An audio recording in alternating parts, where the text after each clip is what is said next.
What's up, y'all? Zappy MMA here, back for another banger. And I know I usually start off my videos with a bit of a joke, but I'm just on cloud nine right now. Charles Oliveira, my GOAT, our GOAT, just won over the weekend at UFC 326. I bleached my hair blonde in honor of his win.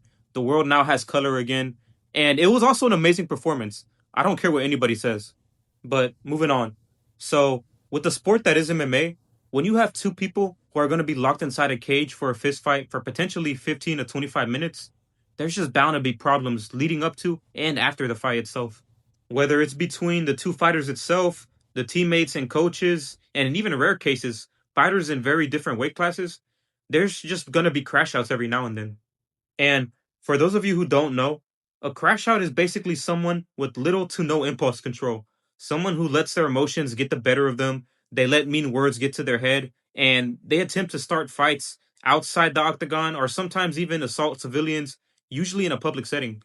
So for today's video, we are going to be going over the biggest crash outs and crash out moments in the UFC, and just jumping right into it with the man himself is, of course, Nate Diaz.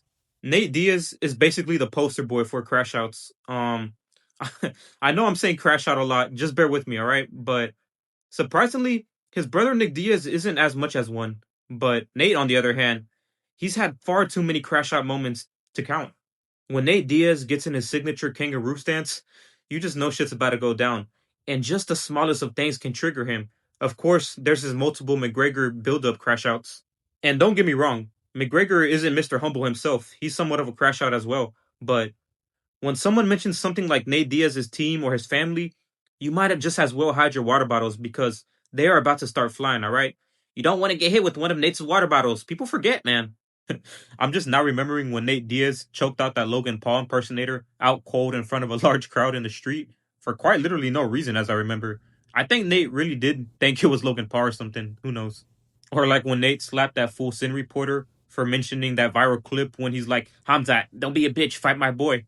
And Nick Maximov is like, yeah. He genuinely looked like he saw a ghost. Hey, Hamza, if you in there, don't be a bitch. My boy's right here. Fight him.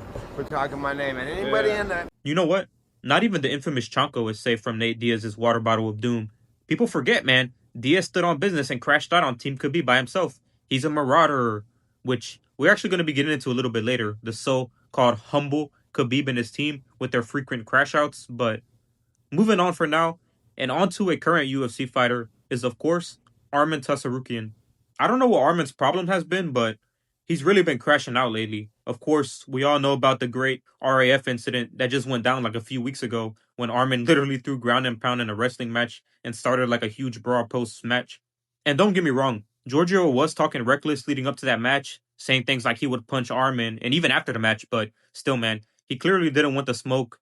Armen and a lot of these caucus fighters, they just have no impulse control.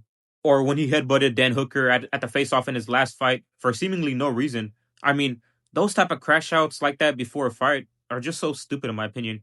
You can really jeopardize the whole card, and bro wonder why Dana White doesn't trust him to have him on big events, you know? He's also known for like trying to fight random MMA fans in the crowd and crashing out on them.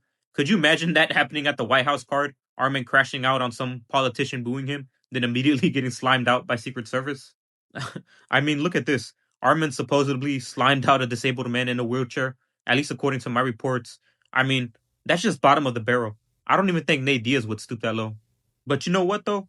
Nobody on this list has less impulse control than the supposed humble brothers that is Team Khabib, alright? Let's just call it what it is. They might be the biggest crash outs, to be honest. We all know the infamous UFC 229 crash out when Khabib attacked McGregor's coaches. And okay, fair enough. McGregor, he was talking crazy, but still, jumping into the crowd after you already won isn't humble brother, like what Khabib and his fans claim he is. Why is his whole team jumping McGregor, punching him from behind? That's just pathetic stuff. Let's just call it what it is. Imagine jumping a man like 5-1 after he just fought, then going on to act like you're the most humble man in the sport. It's just crazy. And that's not even the only time Team Khabib has jumped someone. I mean, look at UFC 322. Chanko and his whole team again jumped Dylan Dennis, supposedly for showing them an AI picture of Islam kissing Ali, which, fair enough, it is asking for it. But if you have so little control over your emotions that you have to jump one person with your whole team, then you shouldn't even be outside in public then, let alone claiming how humble you guys are and trying to act all high and mighty. It just seems very disingenuous to me.